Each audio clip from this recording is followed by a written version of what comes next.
So without further ado, I would like to introduce our Master of Ceremonies for the evening. Richard Warner is founder and CEO of What's Up Interactive, an Atlanta-based web and video marketing firm whose clients include AT&T, Georgia Lottery, Georgia Aquarium, Coca-Cola, and Holiday Inn. He's a frequent business commentator on Fox, WAGA, and for 30 years he was a host and managing editor and interviewing CEOs on Georgia's business on their state's public broadcasting network. Richard is also a commentator on Atlanta's WXIA and WAGA TV for 20 years, and his daily radio commentaries were syndicated on more than 200 stations nationwide. He's about my age, so I figure he must have started his broadcasting career when he was about 6 years old. Richard has moderated and hosted numerous events for more than 50 organizations, including Emory University, the Atlanta Chamber of Commerce, Atlanta Business Chronicle, the State of Georgia, and the Atlanta Press Club. He serves on the board of directors of Henry W. Grady School of Journalism at the University of Georgia and on the Georgia Film and Video Commission. It is my distinct pleasure to introduce our Master of Ceremonies for the evening, Mr. Richard Warner.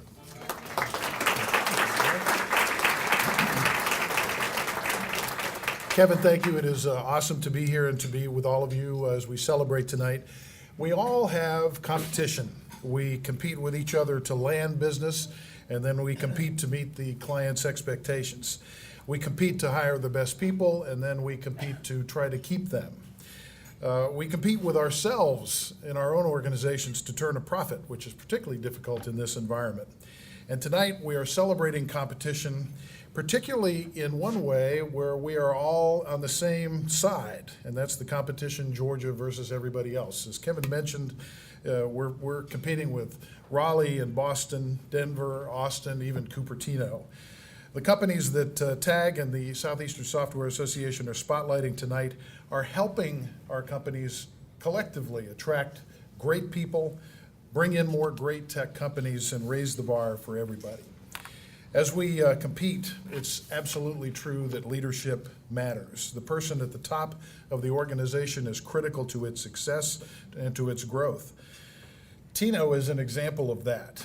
I think everybody in this room knows Tino Mantella. Many of us know him well. In his 7 years at the helm, he has transformed TAG. He took over an organization that was struggling to find its voice, a great all-star board and a growing talented staff helped him grow membership 500% and created a nonprofit that is helping to define Georgia's leadership role in technology.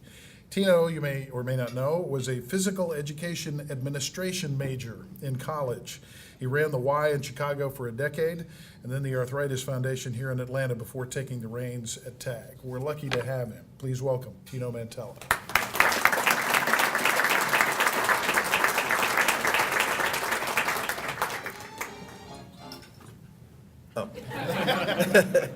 Like the music.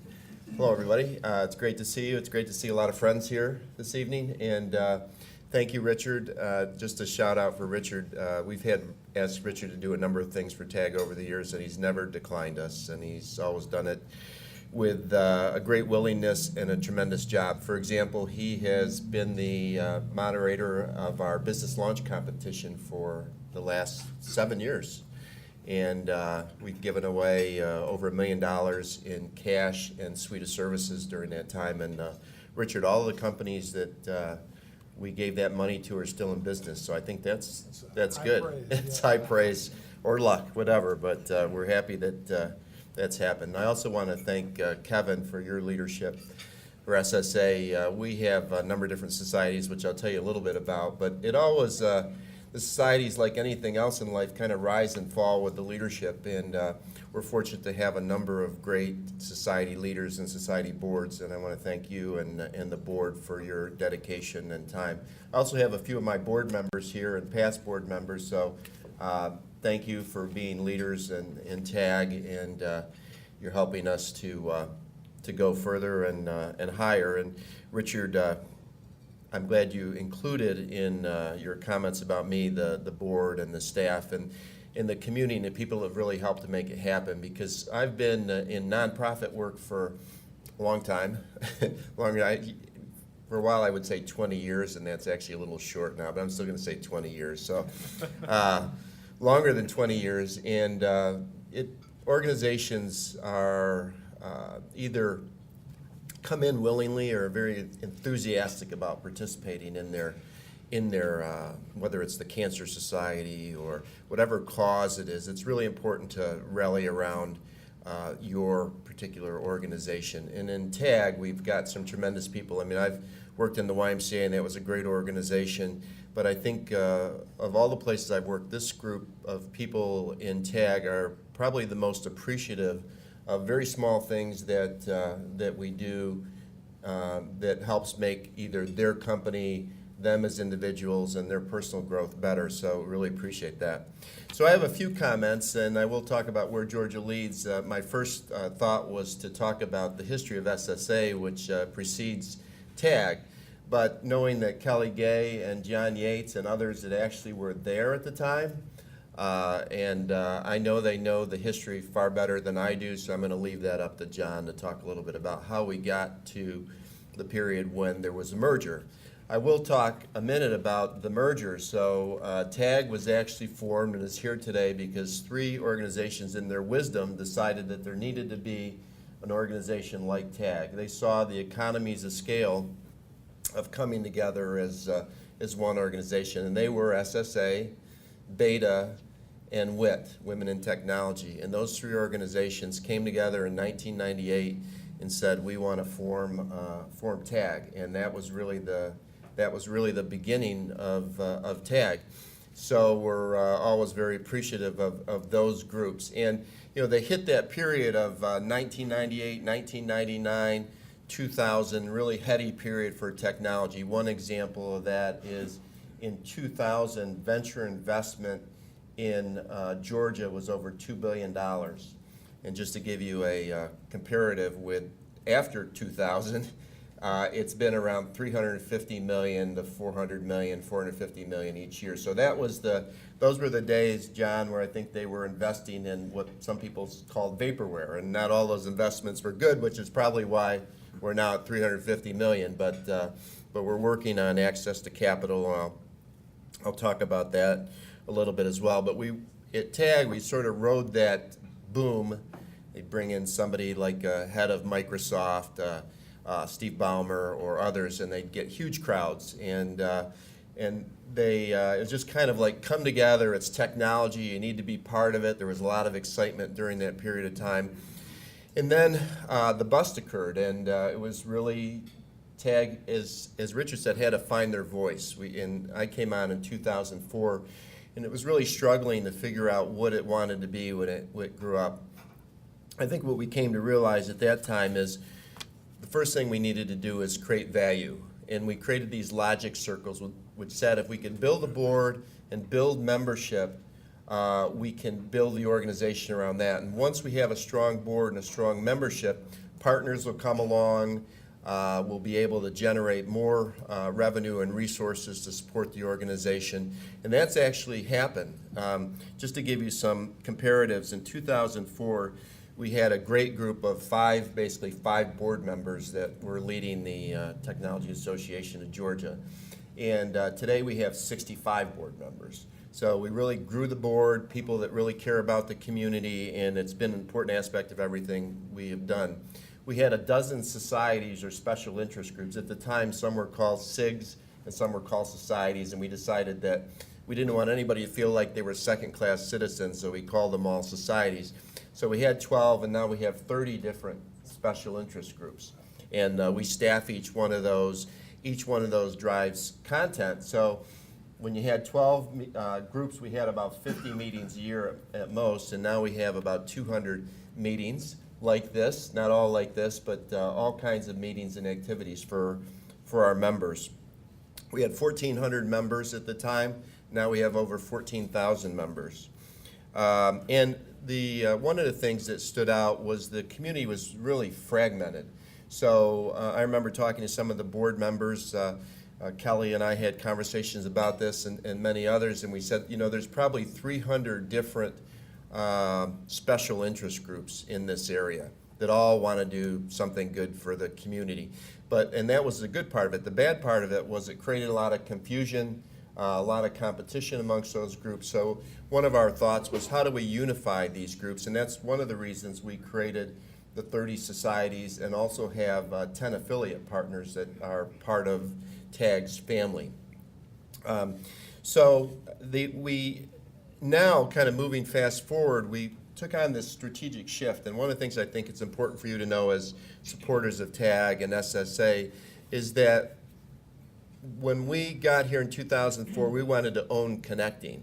We wanted to be the place to create a marketplace where people could come together and buy and sell and exchange knowledge, find staff, find a job, whatever it may be. It would be the place that you could come in the community for technology to come together. And I think probably by around 2008, we were recognized as the organization that owned the connecting space for technology.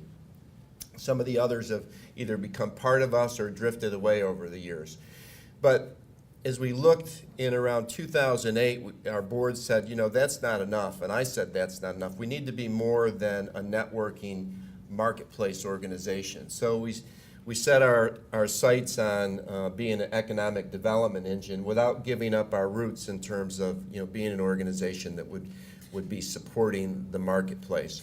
So we started to drive economic development. We said we won't rest until Georgia becomes one of the top states for technology. As Kevin said, we rank about 10th now, and we'd like to get up there in the top 3. We probably aren't going to pass California anytime soon, John, but I think other than that, you know, we have a long way to go, and we have a lot of potential to grow. So we still own connecting, but today we talk about informing and promoting and uniting the technology community. I just want to talk about those 3 really quickly. So on Inform, we're doing a number of things. Some of you may know about most of them. So TAG Radio, TAG TV, we have webinars, white paper program.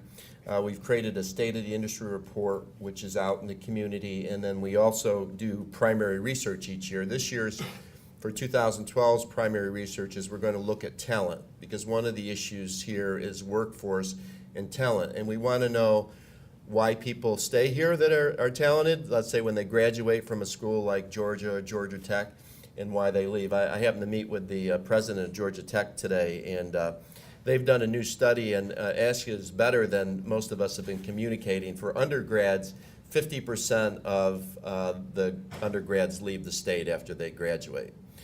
Some of us have been saying it was closer to 80 or 90%. I think it's higher in the graduate level, and President Peterson felt like it should have been lower than the 50%. So I think we've come to this realization now. There's a lot of people leaving, but how do we keep them here, and how do we have them be part of our infrastructure? The second is I wanted to just mention is legislation. So as part of our economic development efforts, we want to work particularly with the state on developing a legislative agenda. Last year, we were able to get 3 bills passed, one of them being an angel tax credit, which TAG behind the scenes and sometimes in front of the scenes helped drive.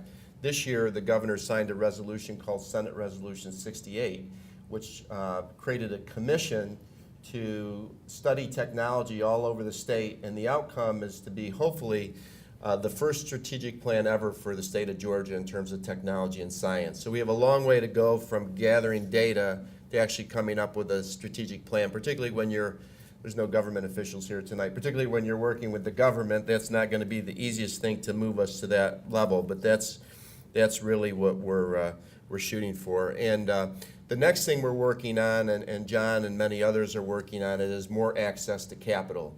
Our companies just don't have, as most of you know, enough access to capital, and we're the only state in the nation, for example, that doesn't allow its pension funds to be used for alternative investments. But in the newspaper a couple of weeks ago, and several people have been working on this behind the scenes, Governor Deal said that he was open to considering allowing state funds, not school funds, he separated that, but state funds to be used, state pension funds to be used for alternative investments. So I think that's a big breakthrough, and we're going to jump on that and make things happen. Another area that we're focused on, as I mentioned, is promotion. And we hired our technology evangelist in January. we didn't see any other organization that was really taking up the mantle in terms of driving promotion for technology in the state. And what I said at, some of you attended the Georgia Technology Summit. I talked about people know us for peanuts, pecans, poultry, pine trees, and one other thing. So that started with a P. Peaches, thank you, Kelly. So we're actually a strong technology state, and we need to promote that. So we hired a technology evangelist, and this is where we came up with the Where Georgia Leads theme, and we've identified clusters where we have a leadership position, and we've created maps around each of those clusters. And so I'll talk a little bit about that. But one of the things that Governor Deal came out to McKesson for us, and he actually kicked off the Where Georgia Leads campaign. There was about 350 people there, and then another couple hundred people listened in. But the better news on that is that story went all over the country. And he said, technology is going to lead us out of the recession. And frankly, I don't think we would have heard that from the past governor or heard that before. So that was really a step forward. Since we've hired our, and Richard can appreciate this little factoid here, but since we've hired our technology evangelist in January, Becky Biggs, we've had over 120 million media impressions. So we were on the news last week because we talked about how there's 5,000 jobs, technology jobs open in Georgia. That was the same day they said there's a 10.4% unemployment. So we want to let people know that there are good jobs, jobs that pay twice as much as the general market here in Georgia, and they just need to be filled. So we're moving forward with that. We're creating kits, promotion kits, where any of you that leave the state or even in the state can take, and there'll be fact sheets about each of the Where Georgia Leads categories, so we can let people know that Georgia has a leadership position. We even have started to put up billboards. So if you go on Route 75, you'll see a billboard that says 250,000 technologists, Where Georgia Leads. If you go to the airport, you'll see 11,000 logistics companies, Manhattan Associates, TAG, Where Georgia Leads. Soon, Verizon has just said they'd sponsor a thought about communication services, Where Georgia Leads. So we have a number of pieces that, when you put it all together, if we can get some others like the state and others to participate in the funding, we can do a lot more in that area, but we're making some progress. So quickly, Where Georgia Leads includes health IT with over $4 billion in revenue each year, information security with 25% of the worldwide market here in Georgia, fintech with 93 fintech companies. Most of us know that we lead the nation in payment processing, communication services with 57,000 employees, and logistics with 11,000 companies. And together, it creates about $80 billion in revenue for the state of Georgia each year in that technology space. So software is obviously a key behind all of that. As Kevin said, we have a major software employee base here, 70,000 software employees, which represent 1/3 of the total technology employees in the state. 400 new software companies are started each year here in Georgia. So as Kevin said, we are one of the leading entrepreneur states, #1 in the nation actually in that. And so, just some challenges for us. One thing is we have to focus on the workforce, and all of you can be involved with that by helping us to get the message. We have to improve our schools, as all of you know, K through 12. We can't rank 48th in the SAT scores and expect companies to come in here from all over the nation to participate with us. On the promotion part, use our materials, use our messages, be part of that activity, have a voice. And finally, stay informed, be involved with legislative agenda, and help us to connect. So with that, I want to thank you and congratulate all the honorees tonight. And again, congratulations to Kevin for his leadership in the SSA board. Thank you.